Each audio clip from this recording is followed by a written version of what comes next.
Hello friends, कैसे हैं आप सब। आज मैं आपको एक भक्ति कहानी सुनाऊंगी कि किस पेड़ को और क्यों दिया था राधा रानी ने भयंकर श्राप।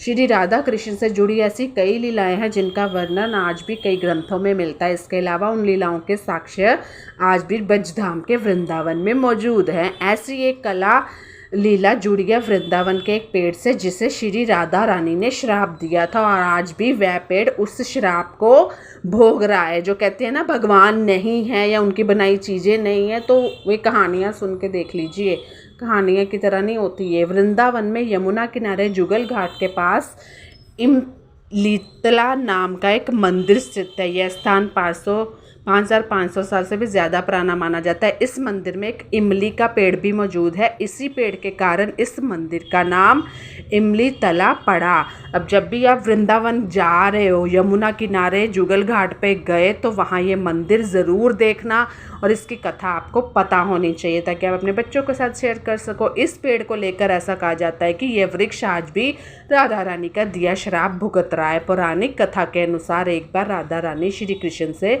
मिलने से पहले यमुना किनारे स्नान के लिए पहुंची, और स्नान के बाद उन्होंने श्रृंगार किया। अब राधा रानी और कृष्ण जी की कथाएं तो सबको मालूम है, लेकिन कुछ अनसुनी किस्से होते हैं जो मैं आपके लिए लेके आती हूँ। फ्रेंड्स, तो सब्सक्राइब माय चैनल ट्विंकल बुद्धराजा, ताकि मैं आपके लिए अच्छी अच्छी वीडियो लेके आ सकूँ। श्रृंगार कर जब राधा रानी जाने लगी, तब इमली के पेड़ से एक इमली पाक कर गिर गई और श्री राधा रानी के चरणों में आ गई, जिसके कारण श्री राधा रानी फिसल गई और उनका श्रृंगार जो था वो खराब हो गया। राधा रानी सौम्य स्वभाव की मानी जाती थी, सरल स्वभाव की मानी जाती थी, और एकदम सादगी से भरपूर थी राधा रानी। ये सब हमको पता है, हम उनको जानते हैं, उनकी सुंदरता के वर्णन कितने हैं। मगर उस दिन श्री कृष्ण के साथ रास रचाने का दिवस था, और ऐसे में उन्हें श्रृंगार बिगड़ने के कारण और भी विलंब हो गया। इसी वजह से श्री राधा रानी ने उस इमली के पेड़ को भयंकर श्राप दे डाला, जिसके अनुसार उस पेड़ की इमली कभी नहीं पकेगी। मतलब उन्होंने ये श्राप उस पेड़ को दिला। आज भी अगर आप उस पेड़ को देखते हो तो क्या है कि इतने वर्ष बीत जाने के बाद भी उस पेड़ की इमली कभी पकती नहीं है। यहाँ तक कि अगर पेड़ से इमली गिर जाए तो किसी के चरणों में आती ही नहीं है। इमली गिरते ही ऐसे स्थान पर जहाँ पर किसी का पैर ना पड़े। तो ये इतनी सुंदर कहानी है, मैंने भी आज आपके साथ शेयर की है। क्या होता है कि जिस तरह बड़े बड़े देवी देवताओं के कहानियाँ किस्से हम सुनते हैं, उनका वर्णन सुनते हैं, तो ये कोई वो चीज़ नहीं होती। हम उनके किरदार के प्रति और अच्छे संवेदनशील हो जाते हैं।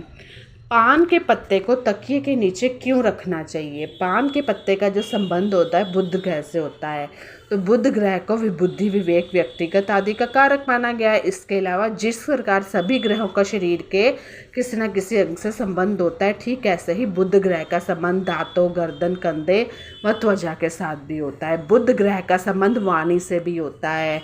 जब आप वाणी को ही बोलते हो, अगर तो आप मीठा बोलते हो, अच्छा व्यवहार करते हो, दैट मीन्स कि आपका जो बुध है वो ठीक है। लेकिन किन लोगों का बुध खराब होता है? जिनकी बहन से नहीं बनती, भाई से नहीं बनती। ऐसे में पान के पत्ते को तके के नीचे रखने से बुध ग्रह की स्थिति कुंडली में मजबूत होती है। बुध ग्रह से मिलने वाले शुभ परिणाम जीवन में नजर आने लगेंगे। बुध की शुभता के कारण व्यक्ति की बुद्धि तेज होगी, तीव्र होगी, और करियर आदि में भी तीव्र बुद्धि के कारण सफलता प्राप्त होने लगेगी।